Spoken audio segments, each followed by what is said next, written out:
Today I'm joined by Assent's Callie Edgren to talk about forever chemicals. Hello, everyone. This is Tom Fox back for another episode, and I'm absolutely thrilled to have back with me Callie Edgren. Callie, first of all, welcome back to the podcast. Thank you so much for having me again, Tom. So, Callie, we are going to take up a topic that until about 2 weeks ago, I didn't have a lot of knowledge on. And if I didn't, I have the feeling that many of my listeners may not. hmm But it is becoming as important as really about anything else in product compliance that I'm aware of, and that is something called PFAS. So if I've got it right so far, could you pick it up from there? Absolutely. Yeah, it's as Tom, I've been working in product compliance for a long time. And this is a game changer, I think, in the materials compliance world for quite a few reasons that I'll get into. But for folks who are just new to this topic, of course, like everything, there's an acronym involved, PFAS. It stands for per and polyfluoroalkyl substances. This is a family of chemicals, just like heavy metals or phthalates or flame retardants is a family of chemicals. One thing they have in common is very tight carbon fluorine bonds, but they're synthetic and they've been around about 85 years. And they have fantastic material properties like they're impenetrable to water and oil. So they get used for a lot of waterproofing applications. They get used in a lot of electronics because they are actually electrical insulators. They're very tough bonds between the carbon and fluorine and very difficult to break down. And that's given them this nickname of forever chemicals. The problem, of course, with many of those other chemical families I mentioned is that while they have great material properties, there are a lot of health concerns about them. And because they've been around so long and they don't really break down, they've been turning up in water supplies and soil contamination, and they've been linked to a number of different health effects. So what we're starting to see is regulators, just like those other chemical families, are starting to work different PFAS chemicals into regulatory instruments like the Toxic Substance Control Act or EU REACH. And the states have been very aggressive with PFAS because, of course, the states are often responsible for cleaning up those contaminated water supplies. This has really hit the radar for a lot of regulators, a lot of litigators, and just a lot of concerned citizens overall. So let me pick up a couple of phrases or laws that you use. Mhm. First of all, forever chemicals. Can you explain a little bit more about that? What that is? Sure. So, forever chemicals is the nickname given to PFAS. It's actually a play on the F and the C for fluorine and carbon, but somebody coined the phrase and it's applicable because forever chemicals are considered to be persistent. In fact, there are several PFAS listed now in the Stockholm Convention for persistent organic pollutants because again, they don't break down because of these very tight fluorine carbon bonds. That's where the forever chemicals comes from. In fact, I think it's one of the innovations that we're going to see around PFAS is more techniques for actually destroying PFAS because you can filter them out of your water.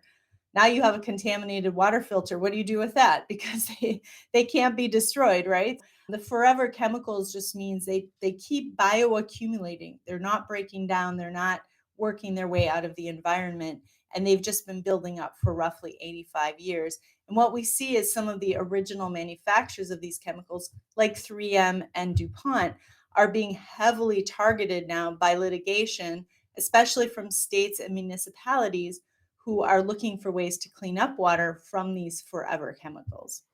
So, are there some routine product names that people might recognize? Are there some manufacturing or other uses that we could discuss that people may have routinely used 50, 60, 30, or 40 years ago that now may be subject to some of these new rules and regulations?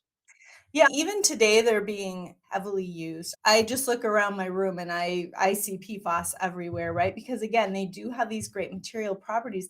They're really not restricted other than a handful.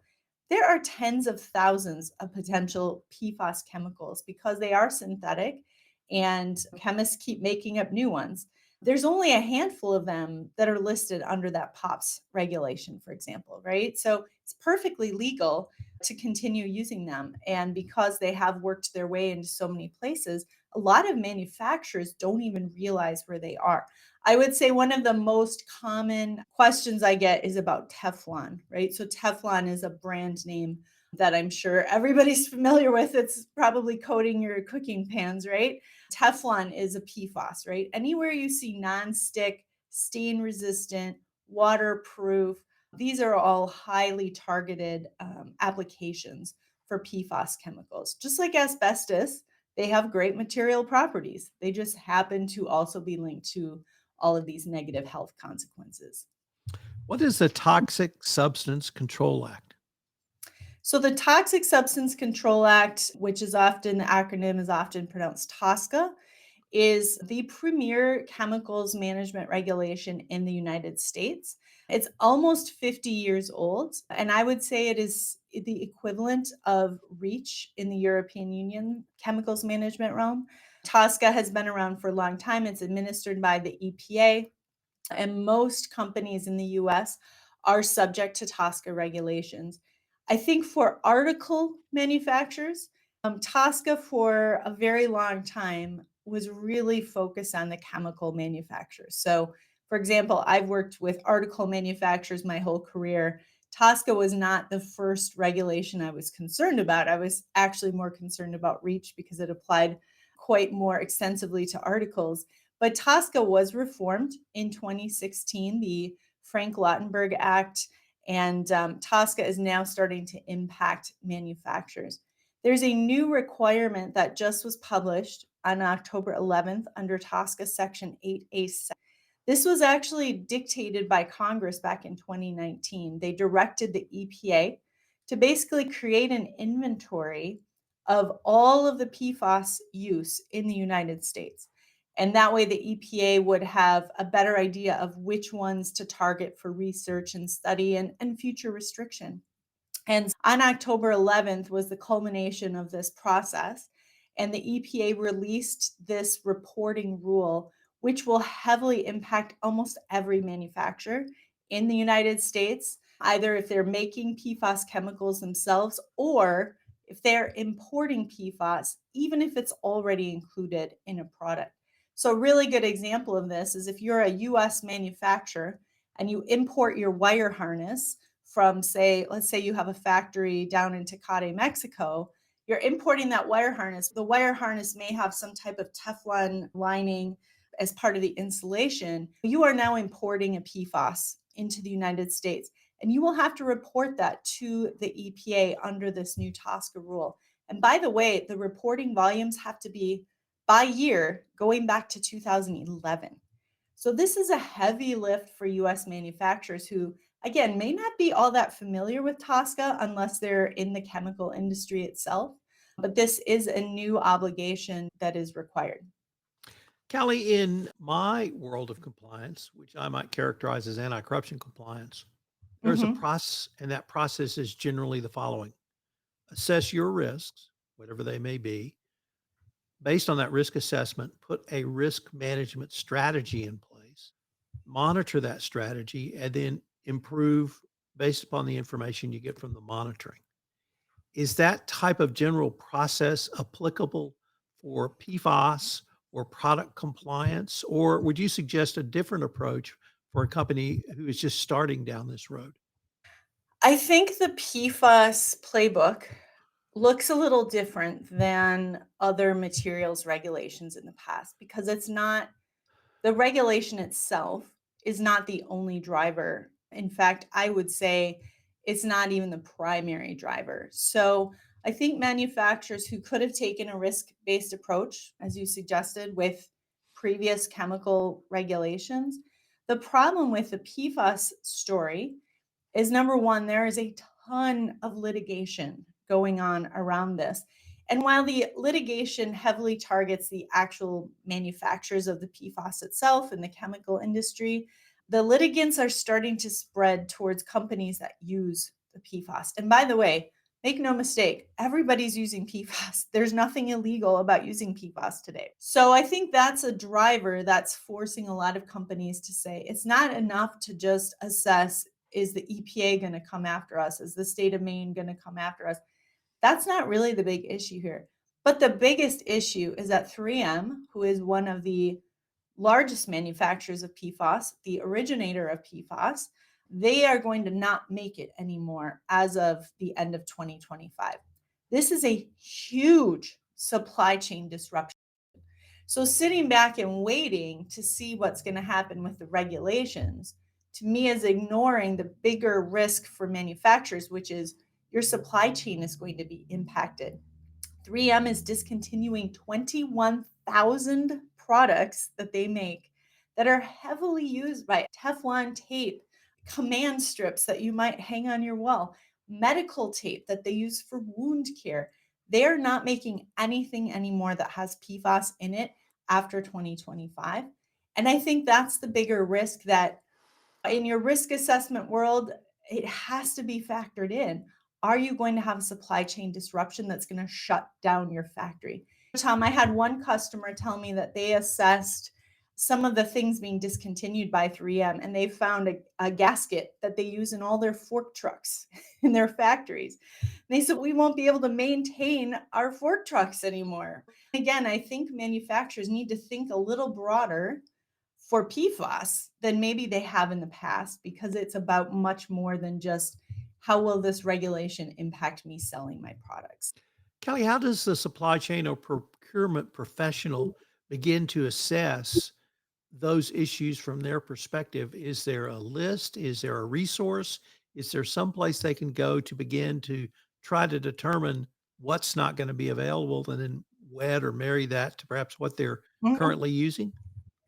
Yeah, so first off, for the 3M question, yes, 3M has posted on their website where they specifically list the 21,000 products that they're discontinuing, which PFAS chemicals are in those products, why they use that PFAS chemical. So it's very helpful, I think, for procurement professionals to be planning that obsolescence driven by 3M. Now, of course, there's other companies that make products that use PFAS, so that may not be so obvious. But 3M has been very helpful, I would say. I think the first step that companies need to take really is understanding where they're using PFAS, right?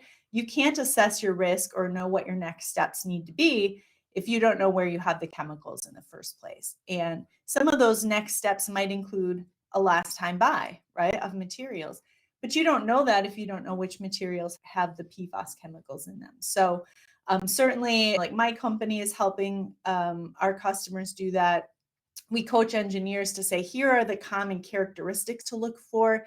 Here are the brand names like Teflon. If you have things that you call Teflon, that's a PFAS, and you should be aware of that. So I think there's a lot of need for this information, and there's resources that are developing for it. But as far as the 3M obsolescence goes, yes, 3M has a list posted on their website. Another resource I point a lot of companies to is actually from an NGO in Sweden called ChemSec. And the ChemSec, ChemSec.org, they actually have a PFAS guide that is helping manufacturers identify where their risks are, and in some cases even suggests alternatives.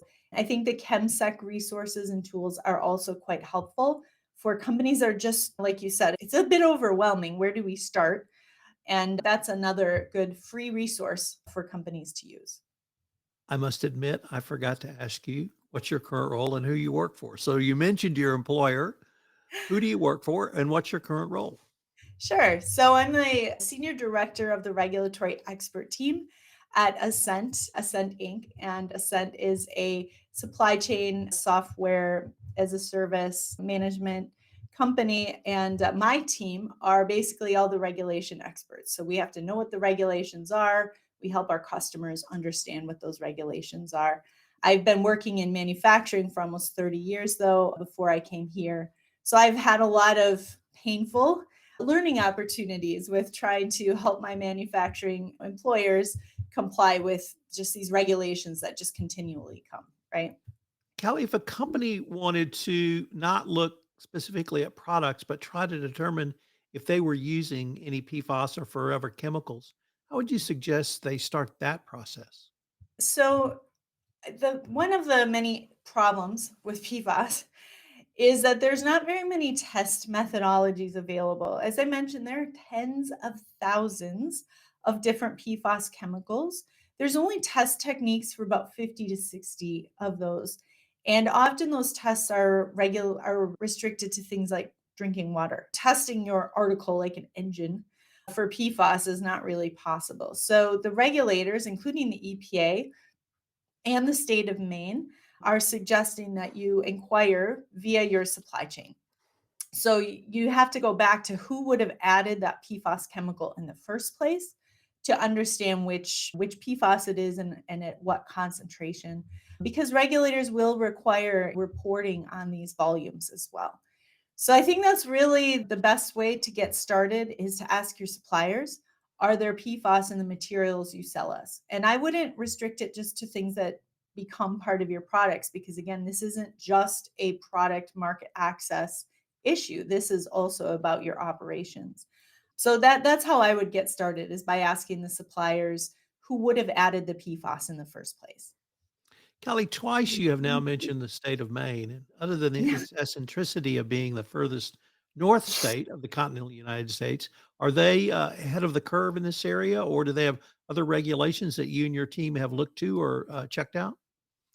Yep. So actually, Bloomberg has a great tracker for state PFAS regulations that shows 46 states have laws either on the books or in development around PFAS. A lot of these laws are focused on drinking water. We see some states, though, like California, Colorado, issuing product specific PFAS laws. Like, I get a lot of questions about this law in California around food contact materials that cannot have PFAS in them, like your pans, cooking pans. But the state of Maine set a new precedent by releasing a law that, first off, requires all manufacturers selling products in the state of Maine to register any PFAS use in those products. And of course, pay a fee to go along with that registration.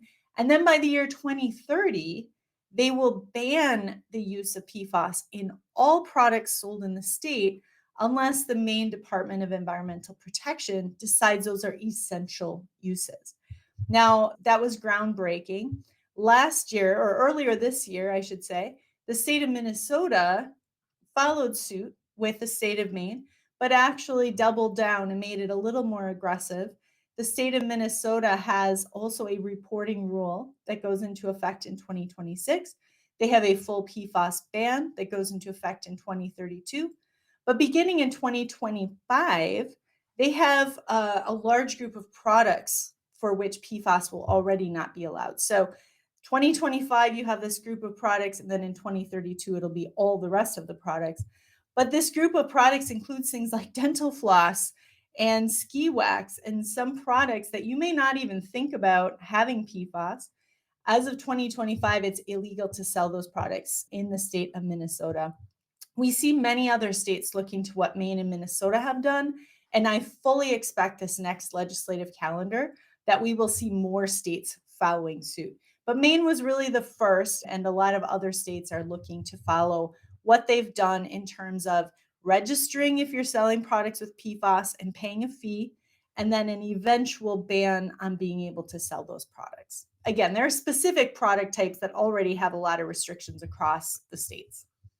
Callie, once again, if a company or potential client comes to you and wants to start this process, I'm almost sensing this is a cross-functional corporate issue. You've mentioned Absolutely. supply chain. I'm of course going to throw in compliance. You've also mentioned operations. Mhm. How would you suggest a company begin this process, and maybe a couple of steps they can start with, and maybe who even should be on the group or committee to look at Sure. this? Absolutely. And one other function that I didn't mention, but is the legal department, because a lot of liability insurers are now querying their customers to say, are you using PFAS? Because if so, we are either dropping your coverage or we're going to write exclusions in your policies. And this is happening across the board for at least 2 years now. And this is because the EPA is, of course, looking at remediation. They have proposed a few PFAS to be added to CERCLA, also known as Superfund, that will obligate companies, maybe going back decades, to clean up their contaminated spots. So I think legal is another important player to be at the table of a manufacturer. So, like you said, you have procurement, you have your product compliance, you have your EHS or operations related teams, and then I think you have to have legal in there as well.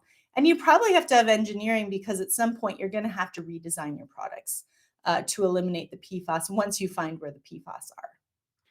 Callie, where do you see this down the road? I would say 2025, but that's 13, maybe 2030. Where do you see this down the road? Are we looking at cigarette litigation, tire explosion litigation, other mass tort litigation that we have seen largely from state attorney generals over the past several years?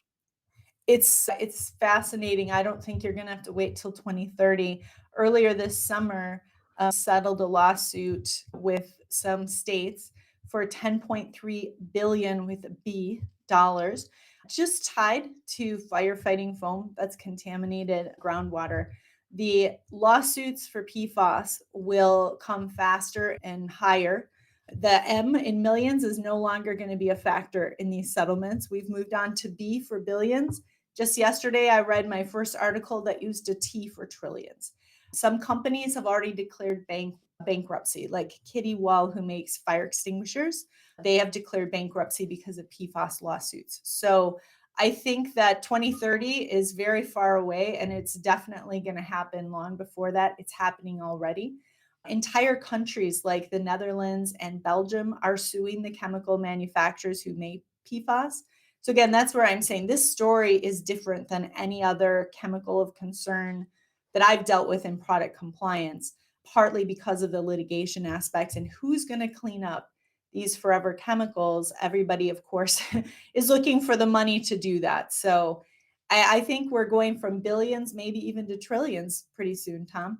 When I first heard Jared bring this topic up, I was scared, but I have to say I may move more to terrified now.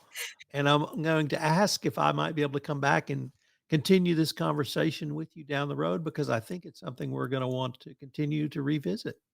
Absolutely. Absolutely. It's not going away. It's escalating.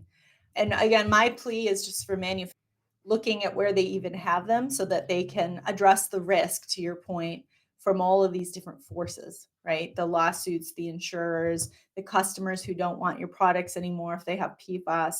These are all risks to businesses, and they really need to understand that it's not going to go away. It's definitely accelerating. Callie, if anyone wanted more information on the topics we touched on, perhaps wanted to contact you directly for additional information or other resources or the Assent website, what would be the best place or places for them to go? Yeah, so I definitely recommend if you're interested in me, I do have a lot of articles that I've been writing about these different factors in PFAS. So you can certainly follow me on LinkedIn. And then we also have a lot of things available on our website, resources for manufacturers at Assent, ASENT.com. And you can find a lot more information there on PFAS as well. Callie, I wanted to thank you for taking the time to visit with me, and I'm relatively certain we're going to be discussing this down the road. Absolutely. And maybe go home and check your dental floss. But thank you for having me. Always a pleasure to catch up with you. If I can use this podcast as an excuse to give my dentist for not flossing, you have made my year. You're Thank you. not even the first person to say that to me. Obviously, it's bad for your health. Yeah. This is Tom Fox again. Thanks so much for listening to this episode of the ESG Report. If you've enjoyed this episode, I hope you'll subscribe, rate, and review wherever great podcasts are listened to. This podcast is a production of the Compliance Podcast Network.